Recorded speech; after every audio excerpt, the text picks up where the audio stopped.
السلام عليكم اخوتي، لا لاباس نتوما؟ شفتوا شو وقع تاني؟ نعاود هذاك يوسف بلايلي لقى عنده الكوكايين، شرب واخد الكوكايين. ايوا دولت هوك كلشي مني دير الحاجه وتزبلها وديرها قدراسه تقولك مؤامره. ايوا سمعوا. معبر التجاريين عامة عن صدمتهم عقب عقوبة يوسف بلالي وضبوط تعاطيها المنشطات. يا ربي يا ربي يا ربي الشعب باغي يموت. انا كنت نخدم ولا غتحبس الخدمه؟ انا مشاو كيما كيف الاخر تبعدينا مشاو يصرفوا الجزائري صافي حنا عندنا في جويي خوت الدوكا خويا هذه كاينه مؤامره ديما مؤامره. او نيفو بالليل في راسو في كلش جا صغير جا الدنيا يروح يحبس ركاضيه وراه تبونو ولدو راه تيبيعوه. هذا المشكل غالق الهاتف في النقال يكورتيه حبوا نكروا السجن لمدة قد تصل إلى عامين كاملين.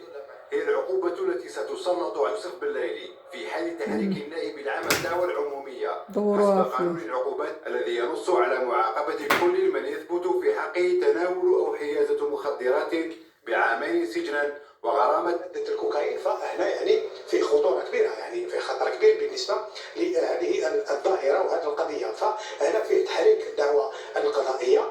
لماذا؟ لأنه ممكن لما يكون التحقيق عن طريق الشرطة بطبيعة الحال، فهنا ممكن فيه استهلاك، فيه إدمان، وفيه كذلك ممكن متاجرة، وبالتالي ممكن فيه انتو راه كلكم العقوبة تتراوح بين شهرين. ربي وزراءكم برئيسكم وولد ولادو. محفوظ قرباج أكد أن المدير السابق لمولودية وهران تناول مواد محظورة في إشارة إلى مادة الكوكايين وفقا لتقارير صحفية عربية وأجنبية، وهو ما لم ينفيه اللاعب السابق للترجي التونسي، حيث لم يطعن في القرار ولم يطلب حتى إجراء تحاليل طبية جديدة، بل واعترف تناوله للمادة الممنوعة. الآن ما يقدرش يطعن، لو كان يطعن ممكن يزيدوا له في العقوبة. هذا بالنسبة للقضية في المجال الرياضي. عنده حق أو الفريق الآن يستدعيه.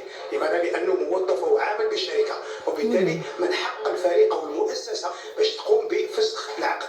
إقصاء بالليل من اللاعب 2 سنين، عقوبة ربما ستكون عليه أقصى من إدخاله السجن باعتباره ضربة موجعة لمساره الرياضي وسببا في إطفاء توهجه الملفت والمتصاعد. مؤامرة مرة قتلوا من الماروكان.